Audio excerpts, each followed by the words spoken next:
There's something sitting in your kitchen right now that a few million people online have promised will replace the $25 bag of lawn food in your garage. Maybe it's a white carton of Epsom salt behind the bandages. Maybe it's the wet coffee grounds you dumped in the trash this morning without thinking twice. And here's the strange part. One of them actually works. Sometimes dramatically. People post before and after photos where a pale, tired lawn turns deep green in under 2 weeks. And those photos are not fake. But that greening is happening for a reason almost nobody explains correctly. And once you understand the reason, you'll also understand why the exact same treatment does absolutely nothing on the lawn next door. Same product, same rate, same weather. One lawn transforms, the other doesn't budge. That's not luck. That's soil chemistry, and it's completely predictable if you know what to look for. What makes this worth your time is that both of these kitchen ingredients have a real legitimate use in a yard. They just aren't the uses being sold to you. One of them can fix a specific deficiency faster and cheaper than anything you'll find at a garden center. The other one is quietly one of the best soil amendments you can get for free as long as you stop treating it like fertilizer. And by the end of this, I'm going to tell you about a third option that costs literally nothing, that most homeowners throw away every single week, and that delivers more nitrogen to your lawn per year than either of these two combined. Let's start with the one that gets the most hype. The Epsom salt question. Epsom salt is magnesium sulfate. That's it. Magnesium, sulfur, and water molecules locked into a crystal. It's not a fertilizer in the way most people mean the word because it contains 0 nitrogen, 0 phosphorus, and 0 potassium. That matters more than it sounds like it does. Nitrogen is the element that actually drives green color and leaf growth in turf grass. It's what your lawn burns through fastest and what it runs out of first. If your grass is pale and thin and slow, nitrogen is the most likely culprit by a wide margin. So how does a product with no nitrogen turn a lawn green? Here's what most people don't realize. Chlorophyll, the pigment that makes plants green and lets them convert sunlight into sugar, is built around a single atom of magnesium sitting dead center in the molecule. It's the hub of the wheel. Without magnesium, a plant physically cannot construct chlorophyll, no matter how much nitrogen you throw at it. So in a lawn that's actually short on magnesium, adding magnesium produces a visible response fast. The plant already has everything else it needs, it's just been waiting on one part. It's like a factory that's fully staffed and fully stocked, except for one missing bolt. Deliver the bolt, and production jumps overnight. That's the real mechanism, and it's why those transformation photos exist. Now here's where it gets interesting. Magnesium deficiency in turf is not common in most of the country. Magnesium is a base cation, which means it sticks to clay particles and organic matter in your soil and stays put. If you have any meaningful clay content, you almost certainly have plenty. If you've ever limed your lawn with dolomitic lime, the most commonly sold agricultural lime in huge parts of the United States, you've been applying magnesium the entire time, because dolomitic lime is calcium and magnesium carbonate. Plenty of homeowners are dumping Epsom salt onto soil that already tests high in magnesium, and that leads to a problem nobody mentions in the viral posts. The part where it backfires, plant roots don't absorb nutrients through separate doors. Calcium, magnesium, and potassium are all positively charged ions, and they compete for the same uptake pathways and the same holding sites in the soil. Load one up too heavily and you can crowd the others out. Push magnesium high enough, and you can actually induce a calcium or potassium shortage in a soil that had adequate amounts of both. Potassium is the nutrient responsible for a lot of your lawn's stress tolerance, drought hardiness, cold tolerance, disease resistance, root strength. Trading potassium availability for magnesium you didn't need is a bad deal. There's a soil structure angle too. Calcium ions help clay particles clump together into crumbs, which is what creates the pore space that lets water and air move through soil. Magnesium ions are hydrated differently and don't bind particles the same way. Push the magnesium to calcium ratio far enough in heavy clay, and you can encourage those particles to disperse instead of aggregate. The beginning of a tighter, slower draining, more compacted soil. It takes serious over-application to get there, but people do over-apply because it's cheap and it feels harmless. And this is the same reason the most famous Epsom salt tip in all of gardening is backwards. You've heard it. Put Epsom salt in the hole when you plant tomatoes to prevent blossom end rot. Blossom end rot is a calcium delivery problem, usually caused by inconsistent watering rather than a lack of calcium in the soil. Adding a competing cation at the root zone is the opposite of helpful. That single piece of advice has been passed around for decades, and it's been quietly working against people the whole time. So Epsom salt is useless, right? Not quite. There's a second half to this molecule that almost nobody talks about, and it's become more relevant in the last 30 years, not less. The forgotten half, magnesium sulfate, is roughly 13% sulfur by weight. Sulfur is an essential nutrient. Plants need it to build proteins and enzymes, and for most of the industrial era, nobody had to think about it. Coal-burning power plants pumped sulfur compounds into the atmosphere, and rain carried it back down onto every field and lawn in the country. Free fertilizer, courtesy of terrible air quality. Then air quality regulations cleaned up the emissions. That was unambiguously good for human lungs. It also quietly shut off a nutrient supply that agriculture had been coasting on. Sulfur deficiency in crops has become measurably more common across parts of North America and Europe since, and turfgrass isn't exempt, particularly on sandy soils with low organic matter in high rainfall regions, where sulfate leaches straight down past the root zone. So here's a legitimately underrated use for that carton. On a sandy, heavily rained-on lawn, Epsom salt can be a cheap correction for sulfur, not magnesium. And there's a diagnostic trick that separates the two, which I'll come back to in a minute because you can read it right off the grass blades. But before that, let's deal with the other kitchen ingredient, the one I think has a stronger case, for reasons that have nothing to do with what it's usually sold on. Coffee grounds and the acid myth. Ask 10 gardeners why they save coffee grounds, and 8 will tell you it's to acidify the soil. For blueberries, for azaleas, for hydrangeas, for anything that likes it sour. Used coffee grounds are not meaningfully acidic.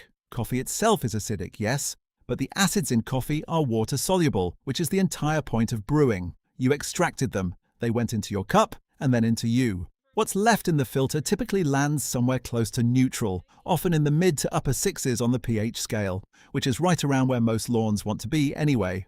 Unbrewed grounds are a different story and are genuinely acidic, but almost nobody is dumping fresh, unused coffee on their yard at $15 a pound.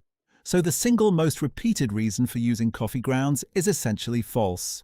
Which raises the obvious question, is there anything real underneath it?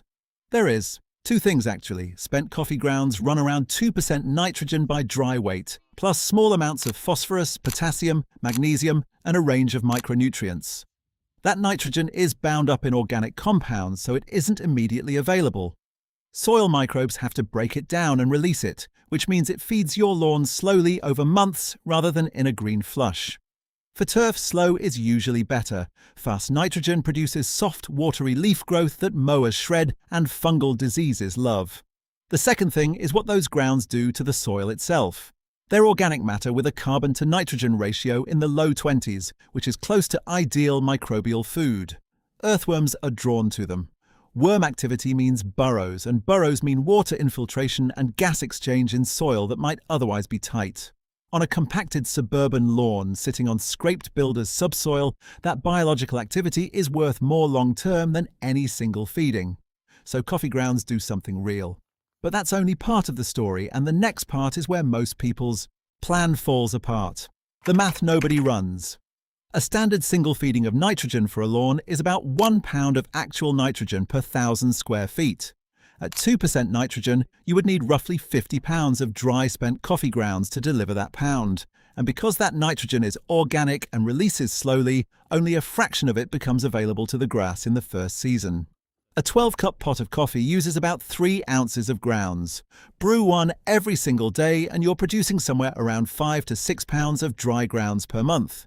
That means roughly 9 months of daily coffee to feed 1,000 square feet, one time. The average American lawn is several thousand square feet. You would need years of your household's entire coffee output to give your lawn a single proper feeding. If you get bags of grounds from a coffee shop, the math improves. But now you're driving across town and hauling wet buckets, which is a real cost even if it isn't a dollar cost. And there's a failure mode when people try to compensate by concentrating them. Coffee grounds are extremely fine particles. Spread thinly over a lawn and raked in, they disappear into the canopy and cause no trouble at all. Piled thick in one spot, around a rose bush, on top of a flower bed, in a container, they pack down as they dry into a dense mat that repels water. Rain hits it and runs sideways instead of soaking in. The plant underneath ends up drier than before you tried to help it. That crusting problem is a concentration problem, not a coffee problem, but it's the single most common way people damage plants with grounds. Then there's the part that surprises everyone. What coffee was designed to do, caffeine, is not there for your benefit. In the coffee plant, caffeine and the related chlorogenic acids function as chemical defense, deterring insects and critically suppressing the germination and growth of competing plants nearby. It's a plant fighting for territory using chemistry. Those compounds don't fully disappear during brewing. Research testing spent coffee grounds as a soil amendment has repeatedly found reduced growth in a range of plants when grounds are applied fresh and in quantity, in some cases even when extra nitrogen was supplied to rule out nutrient tie-up. The grounds were improving soil properties and suppressing plant growth at the same time. For an established lawn spread thinly, this is a non-issue. For seed germination, it matters a great deal. If you are overseeding a thin lawn or starting a new one, that is exactly the wrong moment to be spreading fresh coffee grounds across the seedbed. You'd be applying a mild germination inhibitor to seed you just paid for. The fix is simple, and it's the answer to almost every coffee grounds question. Compost them first. Composting breaks down the caffeine and chlorogenic acids, stabilizes the nitrogen, and turns fine particles into crumb structure. Grounds are an excellent nitrogen source in a compost pile, balancing dry leaves and cardboard beautifully. Run them through that process, and every objection I just raised goes away. 2 tests you can do this weekend. Before you spend $1 on anything, read your lawn. The first test costs nothing and takes about 2 minutes. Walk out to the thinnest, palest patch you have, kneel down and pull a single grass plant. Look at the older, lower outer blades separately from the new growth in the center. Magnesium is mobile inside a plant. When it runs short, the plant strips magnesium out of its oldest leaves and moves it to the newest ones because new growth is the priority. So magnesium deficiency shows up on old blades first, and it shows as yellowing between the veins while the veins themselves stay green. A striped effect running the length of the blade.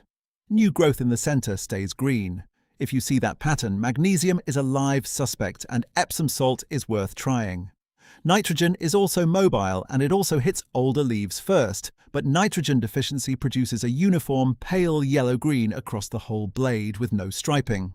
That's the far more common finding, and no amount of Epsom salt will fix it. Sulfur is the opposite.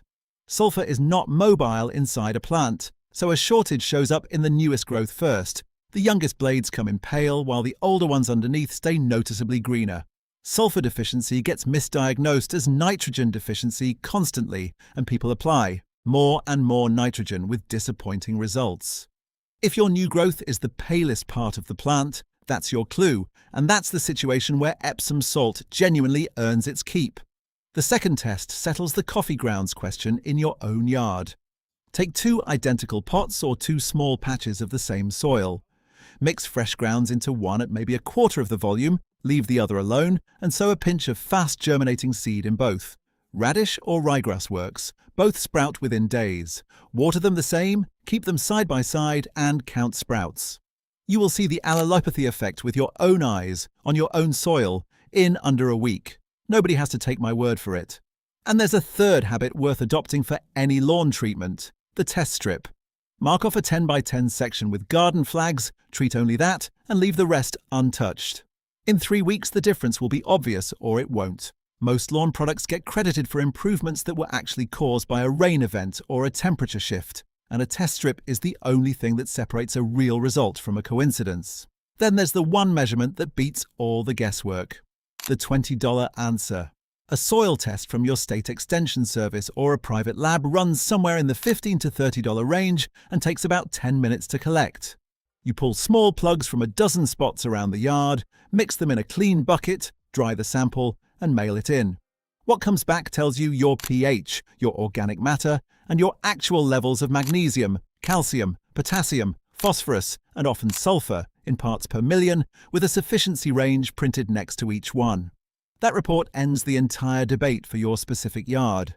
If your magnesium is comfortably in range, you now know that Epsom salt will do nothing for you, and you've saved yourself a season of applying it and squinting at the grass hoping. If magnesium comes back low, you know exactly what to do and roughly how much. Guessing costs more than testing. It always has. What to actually do? Start with the soil test because everything below depends on it. If your test shows low magnesium and your pH is also low and needs raising, don't buy Epsom salt at all. Use dolomitic lime. It corrects the pH and supplies magnesium in one pass, and it's cheaper per pound of magnesium delivered. This is the choice most people never realize they have. If magnesium is low but your pH is already fine, that's Epsom salt's moment, because it delivers magnesium without moving pH at all. Dissolve it in water and apply it. Around 2 to 3 pounds per 1,000 square feet is a reasonable corrective rate, and dissolving matters because dry crystals sitting on wet leaf blades can scorch. For a faster read, mix about a tablespoon per gallon and spray it directly onto the foliage. Magnesium absorbs through leaf tissue, so if magnesium is truly the limiting factor, you'll often see a colour response within a week or two. That's a diagnostic as much as a treatment. If your new growth is pale and older growth is green, treat it as a possible sulfur issue and use the same Epsom application. You're after the sulfate half of the molecule. And if magnesium comes back adequate, stop. Skip it entirely. There's no benefit waiting on the other side of adequate. Only competition with calcium and potassium and a slow accumulation of salt in your soil. For coffee grounds, change the job you're giving them. Stop thinking fertilizer, start thinking soil.